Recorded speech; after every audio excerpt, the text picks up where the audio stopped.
సిపై AP విద్యాశాఖ మంత్రి బొత్స సత్యనారాయణ మీడియాతో మాట్లాడుతున్నారు. ఆ లైవ్ చూద్దాం. ప్రభుత్వంలో నిర్ణయం తీసుకుని ముఖ్యమంత్రి గారి దగ్గర క్యాబినెట్లో నిర్ణయం తీసుకున్న ఆలోచనలో మాకుంది. అదే మరి అదే కదా చనిపోయి ఉంటే దాన్ని మనం చేయలేం కదా. చనిపోయి ఉంటే దానికి ఏదో గెస్ట్ ఫ్యాకల్టీ లేకపోతే అవుట్ సోర్సింగ్ లేకపోతే తీసుకుంటాము. తర్వాత రిక్రూట్మెంట్ జరిగినప్పుడు వాళ్ళకి ఏదో రైట్ నాకు ఇస్తాం, లేకపోతే వాళ్ళకి సెకండ్ ఇస్తాం.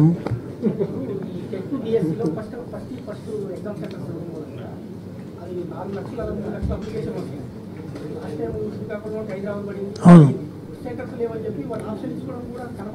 అవును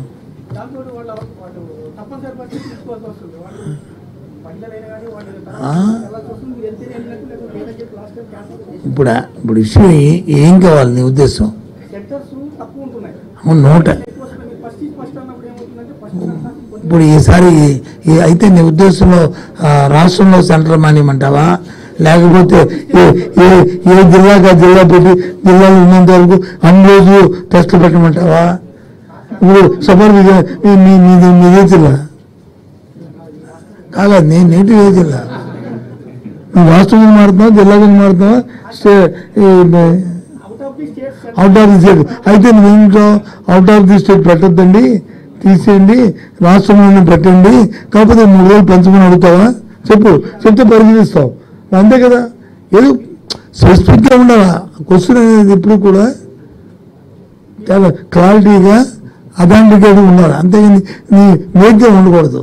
తప్పులేదు, అడగను, ఏ క్వశ్చన్ అడగచ్చు అలా అడగండి. లేదు హైదరాబాద్ వద్దు ఎగ్జాము, సార్ బెంగళూరు వద్దు ఎగ్జాము, లేకపోతే చెన్నై వద్దు ఎగ్జాము, దూర ప్రాంతం అవుతుంది, అక్కడ మన పిల్లలు అక్కడ రాసుకున్నా సరే వాళ్ళు వచ్చి ఇక్కడ రాయమనండి అని అంటే దాన్ని కూడా పరిశీలిస్తాం, తప్పులేదు కదా. కాకపోతే ఇంకో అది కాదండి, కాకపోతే ఇంకో 3 రోజులు పెరుగుతాయి, అంతే కదా. 3 సెంటర్లు తీస్తే ఇంకో 3 రోజులు పెరుగుతాయి ఎగ్జామ్స్, అంతే కదా. అంతకంటే ఏం లేదు కదా. మేమెందుకు టైం షార్ట్ టైంలో జరగాలని ఉద్దేశంతో తప్ప సెంటర్స్ అవైలబిలిటీ అన్నీ తీసుకుంటున్నాం. 105 సెంటర్స్ పెడుతున్నాం. ఇంకా 105 సెంటర్ కాదు, బయట స్టేట్లో ఒక 105 ఉంటాయా స్టేట్లో 22 సెంటర్స్ అవుట్ సైడ్ ఉన్నాయి. కాకపోతే 22 తీసామనుకోండి, ఇక్కడ 2 రోజులు పెరుగుతుంది, లేదా 1 రోజు పెరుగుతుంది.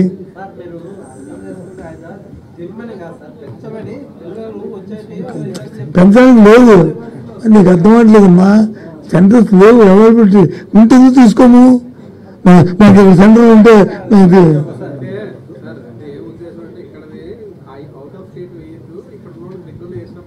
వేయడం మన చేతులు లేదు కదా.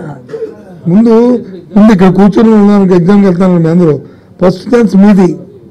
మీరందరూ కోరుకోగా, ఒకవేళ కోరుకోకపోతే మన అసత్వంతోనో లేకపోతే నెగ్లిజెన్సో లేకపోతే వర్క్లో దగ్గర పడిపోయి చూసుకోలేకపోతే అప్పుడు ఆఖరిలో మిగిలిపోయిన సెంటర్కి వెళ్తారు, అంతేగాని మనం కోరిన. అందుకే దానికి కూడా ఇప్పుడు చెప్పారు కదా, ఎవరైతే మిగిలిపోతున్నారో ఈ స్టేట్లోనే అకామిడేట్ చేసి అవుట్ ఆఫ్ స్టేట్ లేకుండా చేస్తామని చెప్పి ఇందాక మా కమిషనర్ చెప్పారు కదా. ఆయన క్యాచ్ చేయాలి వాళ్ళు ఇందాక చెప్పారు.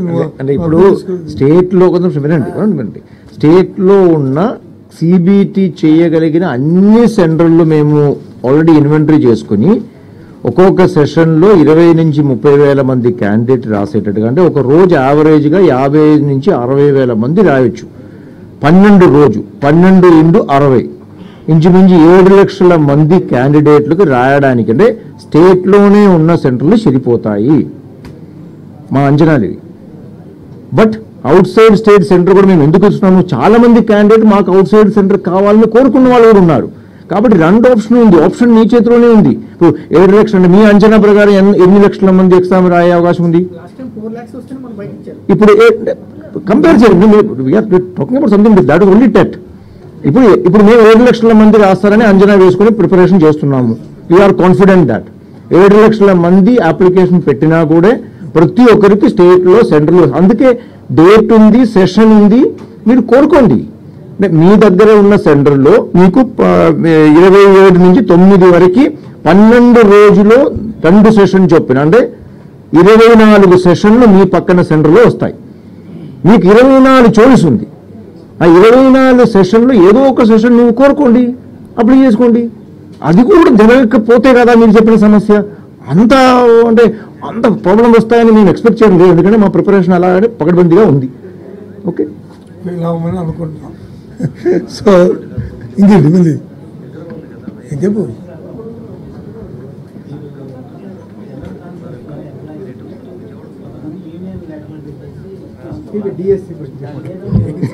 ఇప్పుడు ట్రాన్స్ఫర్స్ అన్ని తర్వాత మాట్లాడుకున్నాం. ఇక్కడ డిఎస్సి గురించి ఉంది, ట్రాన్స్ఫర్స్ అన్నీ బాగోదు.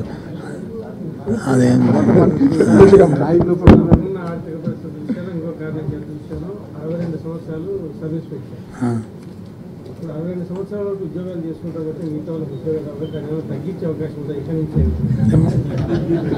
ఈ ప్రెస్ కాన్ఫరెన్స్ జరిగింది కదా, అప్పుడు మీరు ఈ ప్రశ్న లేరు కదా, ఇది నేను ముఖ్యమంత్రి గారి దృష్టికి తీసుకెళ్తాను. సార్ ప్రెస్ కాన్ఫరెన్స్ జరిగిందండి, ఈ ఆలోచన ఉన్నదని అడుగుతున్నారు, దీన్ని మేము పరిశీలిస్తే బాగుంటుంది, ఆలోచన చేయండి అని చెప్తాను.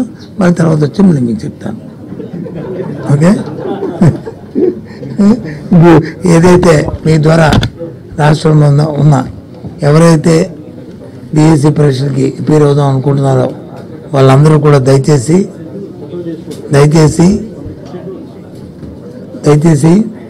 అందరూ కూడా దీనికి ఇచ్చిన టైం బౌండ్ ప్రకారం ప్రతి ఒక్కరు కూడా సమాయత్తం అవ్వాలని మీ అందరికీ కూడా నా అభినందన తెలియజేస్తూ దీన్ని సద్వినియోగం చేసుకోవాలని కోరుతున్నాను. ఏంటి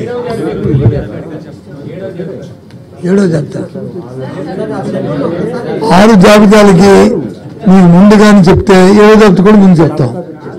చెప్పలే కదా 6 జాబితాలు, అందుకే మరి 7వ జాబితా కూడా అంతే.